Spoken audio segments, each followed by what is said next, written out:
ছাত্ৰ ছাত্ৰীসকল আজি মই তোমালোকৰ ষষ্ঠ শ্ৰেণীৰ অৰ্থাৎ ক্লাছ 6ৰ অংকুৰণ পাঠ্যপুথিৰ 13 নং পাঠত থকা আৱিষ্কাৰৰ কাহিনী নামৰ এই পাঠটোৰ ক্ৰিয়াকলাপসমূহক সমাধান কৰি দিম। গতিকে ভিডিঅ'টো শেষলৈকে চাই যাবা আৰু এতিয়ালৈকে যদিহে চেনেলটো সাবস্ক্ৰাইব কৰি লোৱা নাই কৰি লোৱা, কাৰণ তোমালোকৰ এনে ধৰণৰ ভিডিঅ'বোৰ ইয়াতে পাই থাকিবা। 1 নম্বৰ ক্ৰিয়াকলাপটো দিয়া আছিল শব্দবোৰৰ অৰ্থ শব্দ সম্ভাৰ বা অভিধান চাই নিজৰ বহিত লিখা। তোমালোকে কিতাপত চালে দেখা পাবা 1 নম্বৰ ক্ৰিয়াকলাপটোত কিছুমান শব্দ দিয়া আছিল আৰু সেই শব্দবোৰৰ অৰ্থ আমি অভিধান চাই লিখিব লাগিছিল। তো মই ইয়াতে লিখিয়ে দিছো, তোমালোকে লিখি ল'ব পাৰিবা। যেনেদৰে পৰিবহন বুলি দিয়া আছিল, ইয়াৰ অৰ্থ হ'ব এঠাইৰ পৰা আন ঠাইলৈ নিয়া প্ৰক্ৰিয়া। যেহেতু বহু কেইটা শব্দ দিয়া আছিল, মই ইয়াত কেইটামানৰ অৰ্থ লিখি দিছো আৰু ইপিনে কেইটামান লিখি দিছো। তো তোমালোকে ভিডিঅ'টো ৰখাই লৈ এইবোৰ লিখি ল'বা। 2 নম্বৰ ক্ৰিয়াকলাপটোত দিয়া আছিল যে উত্তৰ দিয়া। ইয়াতে প্ৰশ্নবোৰ দিয়া আছিল। ক প্ৰশ্নটোত দিয়া আছিল গুৰুপ্ৰসাদ দাসে উদ্ভাৱন কৰা যন্ত্ৰটোৰ নাম লিখা। ইয়াৰ উত্তৰ তোমালোকে লিখিবা। গুৰুপ্ৰসাদ দাসে উদ্ভাৱন কৰা যন্ত্ৰটোৰ নাম হ'ল ভেকুৱাম ব্ৰেক। হয়তো দিয়া আছিল গুৰুপ্ৰসাদ দাসে কলকাতাত কাৰ মটৰ গেৰেজত কাম কৰিছিল। ইয়াৰ উত্তৰ তোমালোকে লিখিবা। গুৰুপ্ৰসাদ দাসে কলকাতাত ভোলানাথ বৰুৱাৰ মটৰ গেৰেজত কাম কৰিছিল। গটো দিয়া আছিল গুৰুপ্ৰসাদ দাসৰ কৰ্মনিষ্ঠা আৰু ধৈৰ্যশক্তি কাৰ চকুত পৰিছিল। ইয়াৰ উত্তৰ তোমালোকে লিখিবা। গুৰুপ্ৰসাদ দাসৰ কৰ্মনিষ্ঠা আৰু ধৈৰ্যশক্তি এজন ব্ৰিটিছ চাহাবৰ চকুত পৰিছিল। হয়তো দিয়া আছিল ব্ৰিটিছ চাহাবে গুৰুপ্ৰসাদ দাসক কোন কোম্পানীত নিযুক্তি দিছিল। ইয়াৰ উত্তৰ তোমালোকে লিখিবা। ব্ৰিটিছ চাহাবে গুৰুপ্ৰসাদ দাসক হাওৰাৰ ৱাৰ্ন এণ্ড কোম্পানীত নিযুক্তি দিছিল। ঠিক তেনেদৰে অংগটোত সুধিছিল গুৰুপ্ৰসাদ দাসে লণ্ডনৰ কোন প্ৰতিষ্ঠানত প্ৰশিক্ষণ লৈছিল। ইয়াৰ উত্তৰ তোমালোকে লিখিবা যে গুৰুপ্ৰসাদ দাসে লণ্ডনৰ ৰেলৰ কাৰিকৰী প্ৰতিষ্ঠান ইনষ্টিটিউট অফ মেকানিকেল ইঞ্জিনিয়াৰিঙত প্ৰশিক্ষণ লৈছিল। প্ৰথম চটোত দিয়া আছিল লণ্ডনত প্ৰশিক্ষণ লৈ থকা সময়ত গুৰুপ্ৰসাদ দাসে কাৰ পৰা বৃত্তি লাভ কৰিছিল। ইয়াৰ উত্তৰ তোমালোকে লিখিবা। লণ্ডনত প্ৰশিক্ষণ লৈ থকা সময়ত গুৰুপ্ৰসাদ দাসে অসম প্ৰশাসনৰ পৰা বৃত্তি লাভ কৰিছিল।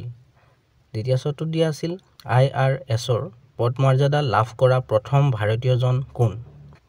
তো ইয়াৰ উত্তৰ তোমালোকে লিখিবা যে IRSৰ পদমৰ্যাদা লাভ কৰা প্ৰথমজন ভাৰতীয় হৈছে গুৰুপ্ৰসাদ দাস। ঠিক তেনেদৰে বৰ্গীয়া জটোত সুধিছিল গুৰুপ্ৰসাদ দাসে উদ্ভাৱন কৰা ভেকুৱাম ব্ৰেকক কোম্পানীয়ে কি বুলি নামকৰণ কৰিছিল। ইয়াৰ উত্তৰ তোমালোকে লিখিবা যে গুৰুপ্ৰসাদ দাসে উদ্ভাৱন কৰা ভেকুৱাম ব্ৰেকক কোম্পানীয়ে GP ব্ৰেক নামে নামকৰণ কৰিছিল। 3 নম্বৰ ক্ৰিয়াকলাপটোত দিয়া আছিল চমুকৈ লিখা। ইয়াতে দুটা প্ৰশ্ন দিয়া আছিল। কটো দিয়া আছিল গুৰুপ্ৰসাদ দাস লণ্ডনলৈ কিয় গৈছিল। ইয়াৰ উত্তৰ তোমালোকে লিখিবা। গুৰুপ্ৰসাদ দাসে চাকৰি সূত্ৰে লণ্ডনলৈ গৈছিল। ঠিক তেনেদৰে হয়তো সুধিছিল তেখেতক অসমৰ সুসন্তান বুলি কিয় কোৱা হৈছে। গুৰুপ্ৰসাদ দাস কেনেকুৱা ব্যক্তিত্বৰ অধিকাৰী আছিল। ইয়াৰ উত্তৰ তোমালোকে লিখিবা যে ভেকুৱাম ব্ৰেকৰ জৰিয়তে ৱাৰ্ন এণ্ড কোম্পানী বিখ্যাত হৈ উঠে। তেওঁৰ অৱদানৰ স্বীকৃতি স্বৰূপে কোম্পানীত ভেকুৱাম ব্ৰেকক GP ব্ৰেক বুলি নামকৰণ কৰে। ব্ৰিটিছ চৰকাৰে তেওঁক IRS পদমৰ্যাদা দিয়ে।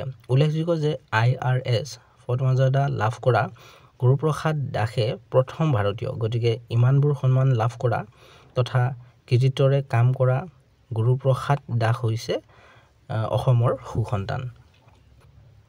4 নম্বৰ ক্ৰিয়াকলাপটো দিয়া আছিল যে ভাৱ বহলাই লিখা।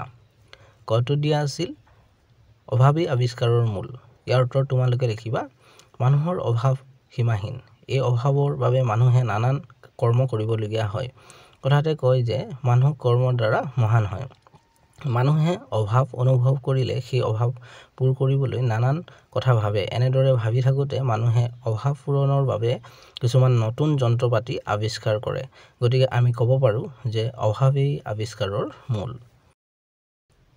হয়তো দিয়া আছিল একান্ত অধ্যৱসায় আৰু পৰিশ্ৰমেই উন্নতিৰ মূল মন্ত্ৰ তো তোমালোকে মই ইয়াতে যেনেদৰে লিখি দিছো ঠিক তেনেদৰে ভিডিঅটো ৰখাই এইবোৰ লিখি লবা